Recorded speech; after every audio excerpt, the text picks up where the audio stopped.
Hi everyone, today's video is about how to make and edit a blog. A blog is a regularly updated informational website or web page which is run by an individual or small group written in an informal style. Let's get right into the video. The first step in making a blog is to open your browser and search for the Wix website builder. There are many website builders, but I am using this because it is free and quite easy to use. Blogs can also be made on your computer. On opening the blog, it will ask the ideal for your website. I am creating a technological blog. Then it will ask for special features like selling online, taking bookings and appointments, and getting subscribers. Then it will ask for the name of your blog.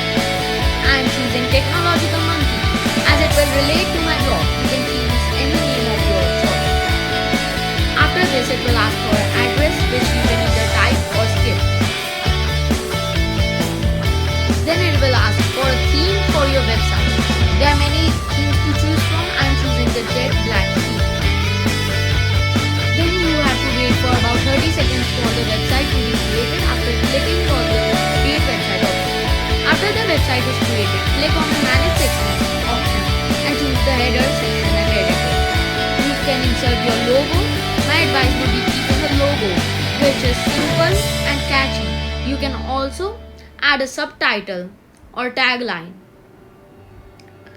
And you can also enable your email.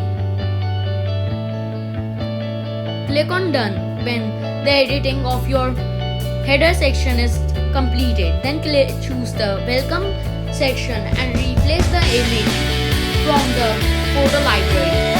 You can also add a description.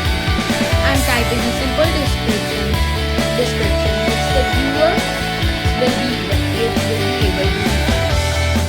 Then you can edit other sections like the blog section and the contact section where you can change your name or add your phone number.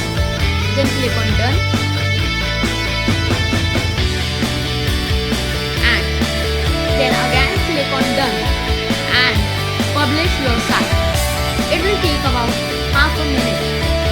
Then you can preview your site and view the subscribe form and default post and choose your domain. It will also give you an option to see how your website will look to the viewer. It will take about 30 seconds to publish your site. Then it will give you an option to view your site which is live. And you can view your subscribe form and you can even continue editing while it is publishing. So this was the last tip.